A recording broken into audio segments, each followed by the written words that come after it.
खबर गंगापुर सिटी से है, जहां भाइयों से चल रहे जमीनी और पारिवारिक विवाद को लेकर मंगलवार को गंगापुर जिला मुख्यालय के पास के बिनेगा गांव में एक वृद्ध पानी की टंकी पर पेट्रोल की बोतल के साथ चढ़ गया।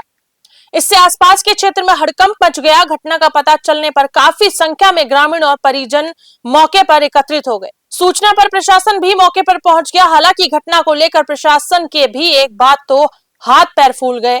उसने आरोप लगाते हुए बताया कि उसे जमीन नहीं जोतने देते हैं और जब वह जमीन जोतने के लिए जाता है तो उसे भगा देते हैं। 30 साल पहले ही उसे गांव से भगा दिया और उसके घर पर भी कब्जा कर लिया।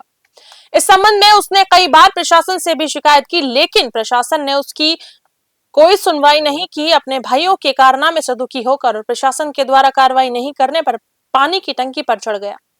सूचना के बाद तहसीलदार सुधारानी और उदयी मोड़ थाना अधिकारी नरेश पोसवाल पुलिस बल के साथ मौके पर पहुंचे और टंकी पर चढ़े रामफल से वार्ता कर समझाइश की। साथ ही रामफल को पुलिस प्रशासन की ओर से कार्रवाई का भरोसा दिलाते हुए नीचे उतरने की अपील की। काफी समझाइश और मशक्कत के बाद रामपाल नीचे उतरा।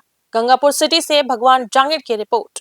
मसला ये है, 3 भाई है तो बंटवारे हुआ था ना इनका। तो मेरे पापा को 1 महीने भी नहीं रहने दिया इन्होंने। आज 30 साल हो गए तब के घर से निकाले। अब मेरे पापा जब भी जमीन करने आते हैं ना गाँव में तो वो उनकी फैमिली बड़ी है, मेरे पापा सिर्फ अकेले हैं। मेरे भैया पहले बहुत छोटा था और मेरे भैया की गवर्नमेंट जॉब है तो वो वहाँ पे रतलाम आ नहीं सकते, वो यहाँ पे। जब भी वो ये यहाँ जमीन करने आते हैं ना तो सारे लट लेकर उनके पीछे पड़ लेते हैं, करने नहीं देते।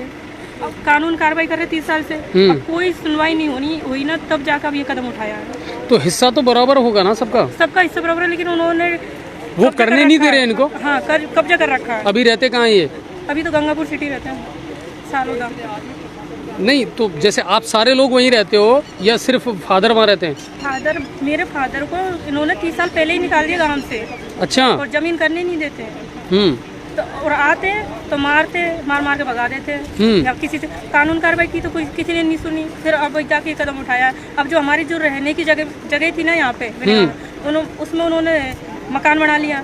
तो पुलिस प्रशासन को बजीरपुर थाने में रिपोर्ट की थी, उन्होंने नहीं सुनी। 8 तारीख को ना मतलब पूरा हो गया, आधा हुआ था ना, तब रिपोर्ट की थी कि भाई उस पर काम चल रहा है, उसको रुकवाओ।